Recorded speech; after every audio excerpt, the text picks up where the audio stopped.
chosen ones, empaths, and all the real ones. It's really crazy. You're lost with it when you're with that narcissist. You don't realize until you come away from it how lost you was.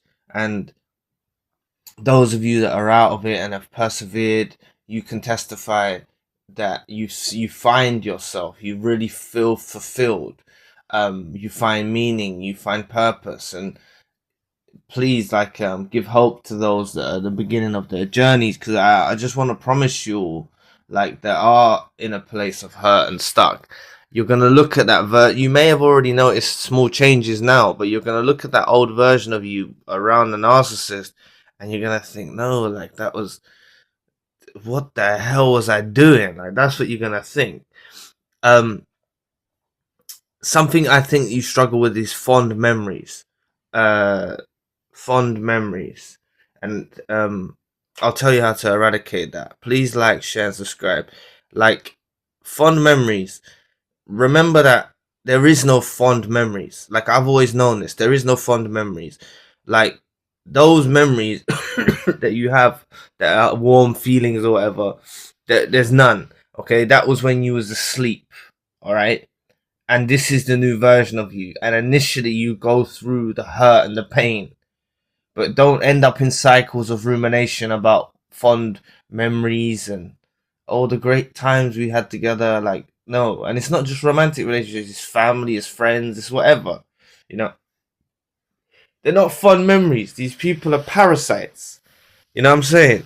They're parasites. They had you lost in an illusion, in servitude to their lifestyle, living according to their regime. And you knew no better. It wasn't like, some of you might have been more abruptly kind of abrupt, like, how can I put it? Like, it might have been more abrupt in the way that the narcissist made you live by their regime, but others of you, it may be more covert, and it was just going over your head. You were just in servitude, and it's because you care. See what I'm saying? That's all this is about. Like, everyone says the narcissists don't care, but they care about you caring. You know what I'm saying? That's all you hear. The narcissists don't care. I see it in the comment section. Narcissists don't care. Narcissists don't care. They care what you care about. You know? They care that you care about them. You know? They really do. And the moment you stop caring about them, they certainly care about that. Seriously. So they do care. Not in a sense of, oh, I care about you and I want to look after you and no. Like, they care that you're not, like, they care that you're not willing to engage any longer, that you've unplugged. Okay? There's many people that have been discarded. I'm not saying one of you, but there's many people that are discarded and they haven't unplugged. Okay? They're staying in the mind state of, oh, the narcissist, like, just staying in the mind state of, like, wishing for back then. Depressed and lovesick if it's a romantic relationship, for example. You, like, it's a process that you go through initially, but you will emerge out of it, and you've just got, like, don't fight to stay in that place, because it's not going to achieve anything. So all of you have come so far, regardless of where you're at in your journey. You've all come so far by exiting the relationship, okay? And you would have seen small changes initially, and those of you that are further along would have seen radical changes in your own life. And the thing is, this is what it is. It's a journey to find yourself. I'm still on a journey finding myself every day. Every single day I'm still on a journey trying to just finding myself, you know. And this is what it's about. It's about becoming more in touch with yourself, doing things, different things, to build up your lifestyle in whichever way you want to do it, you know. Not your lifestyle, but like your life, like because all of your energy was directed towards this service for the narcissist. All right, like, it's really messed up how they assert that dominance over you to make you, you know. And that's why I said not all of them are doing it abruptly, right? but they manipulate you to put you in servitude to them, and you think, oh, this is my life, this is what I'm meant to do. Like, this is fucking weirdo. Like I always call them weirdos, but I don't know how the fuck they dupe the chosen one, empath, and genuine soul like that to be going through life like, this is my life, and yes, we're good friends, or yes, we are a family, or yes, we are partners, and and thinking that these people are normal. Like, how the fuck do they dupe the chosen one, empath, and genuine soul like that? It's just till that time.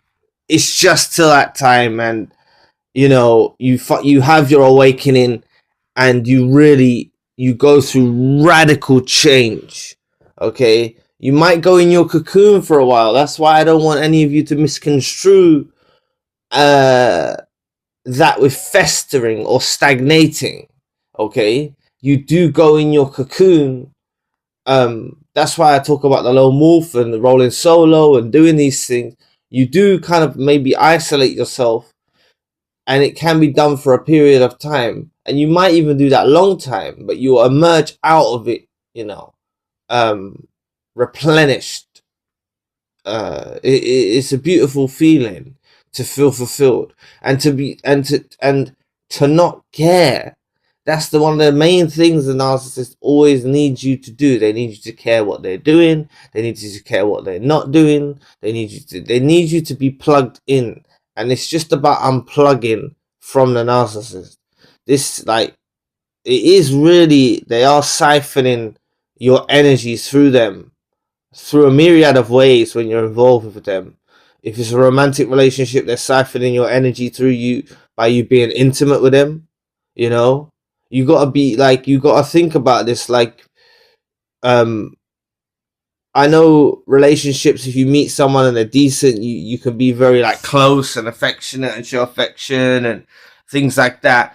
But really, you shouldn't be doing those things every day with these people. Like you shouldn't be just jumping into relationships and sleeping together all the time until you figured people out, because I would say you don't know. They're literally draining your energy source. They're draining your energy, and then they'll do other things to you as well, gaslight you, and they're pulling you in all these directions, messing with your neurological chemicals, and then they're putting you down, they're devaluing you, then they're praising you, then they're doing this, and you don't know where you are. You're so off balance, right? And that's what I'm talking about. You find yourself, and those of you that have done it, you're a testament to it as well.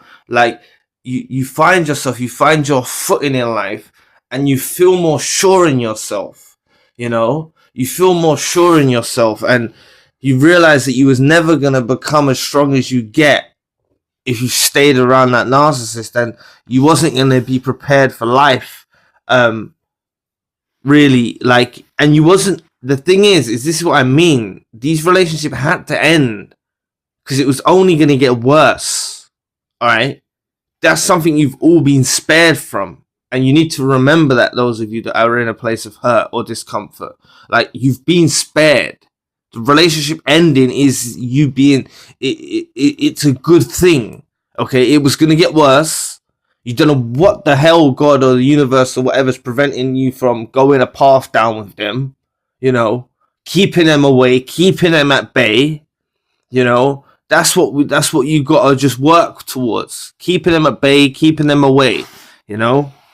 So, just, they never wanted you to find yourself, and a lot of you have found yourself now, and others of you are working towards it.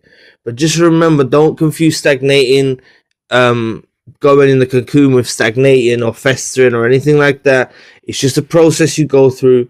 And remember, the narcissist does care when you stop caring. That's something they deeply, deeply, deeply care about, in fact. So anyway, thank you so much for listening today. I really appreciate the support. Please book a session if you'd like to. I'm now available 24 hours across all time zones. You can also request custom videos.